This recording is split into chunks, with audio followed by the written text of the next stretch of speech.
আসসালামু আলাইকুম প্রিয় বন্ধুরা, দেখতে পাচ্ছেন আমার পুকুরের মাছ। আর আমি বলেছিলাম যে এক মাসে আমি কতগুলো মাছ তুলি। শুধু আমাদের বাংলাদেশে আছে কিছু কিছু 3 মাসে তোলে, আর আমি এক মাসে তুলি। আমার এই মাছের কোনো গ্যারান্টি নাই, কারণ আমার কয়েকটা দোকান ধরা আছে, আর সেখান থেকে যখন অর্ডার আসে ঠিক তখনই আমি মাছ ধরে ধরে তাদের দোকানে দিয়ে দিই। আর আমি এখানে ওই যে একবারেই যে চারা দিছিলাম, বাচ্চা দিছিলাম, ওই পর্যন্ত শেষ। নতুন কোনো বাচ্চা আমি এই পুকুরে দেয়নি। এখান থেকে আমি প্রতিনিয়তই মাছ তুলতেই আছি। আর দেখতে পাচ্ছেন আমি যে খাবার দিচ্ছি, এটা সকালে একবার দিই আর সন্ধ্যা একবার দিই, এটাই দিলে হয়ে যায়। আর এতে এই লাল তেলাপিয়ার উপকারিতা হচ্ছে এ প্রচণ্ড বাচ্চা দেয়, অগণিত বাচ্চা দেয়, যেটা কল্পনার বাইরে। আর আমি আজকে সকালবেলায় মাছ ধরছি, ওই যে দেখতে পাচ্ছেন ওই জালে রেখে দিছি। কালকে সকালবেলা এসে এক দোকানদার নিয়ে যাবে, ওখান থেকে বাছাইকৃত মাছ ধরছি। একটা আধা কেজি, দুটো 1 কেজি হবে, তিনটে 1 কেজি হবে, এরকম বড় বড় দেখে দেখে মাছ ধরে রাখছি। ওখানে আমি আজকের মাছ গুনে রাখছি, 1000-এর উপরে মাছ রাখছি। এখান থেকে সকালবেলায় দিয়ে দেবো। তো এরকম করে আমি মাছগুলো বিক্রি করি। আমার মাছ 3 মাস বা 4 মাস পরে একবারে কোনো মাছ বিক্রি করি না।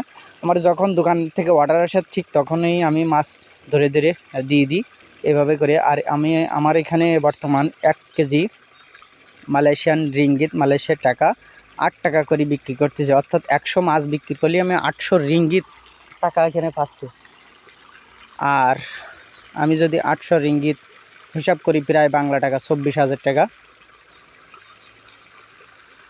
তো এরকম করে আমি কিন্তু এই মাছগুলো বিক্রি করি। শুধু যে আমার মাছ তা কিন্তু নয়, এখানে দেখতে পাচ্ছেন আমার কয়েকটা ঘের আছে। এখানে মোট 5টা পুকুর আছে, এখানে একটা আছে।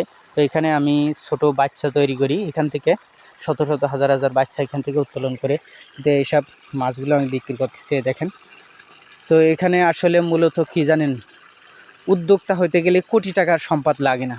উদ্যোক্তা হইতে গেলে শুধু একটা মনোবল, মনোশক্তি, ইচ্ছা শক্তি থাকলেই কিন্তু উদ্যোক্তা হওয়া যায়। অল্প কিছু সীমিত কিছু টাকা থাকলেই কিন্তু ইনভেস্ট করে উদ্যোক্তা হওয়া যায়। আমাদের বাংলাদেশের মানুষ ভয় পায় যে কিছু টাকা ইনভেস্ট করলে যদি আমার লস হয়, এই জন্যই ভয়তে কোনো কিছু করে না। তো মাছে কোনো লস নাই। আমার দেখা চোখে, আমার অভিজ্ঞতা থেকে আমি বলতেছি, আমার সামনে দেখতে পাচ্ছেন আপনারা প্রমাণ। এখানে আমি একবারই বাচ্চা দিয়েছিলাম, দ্বিতীয় কোনো বাচ্চা আমি এখানে দেয়নি।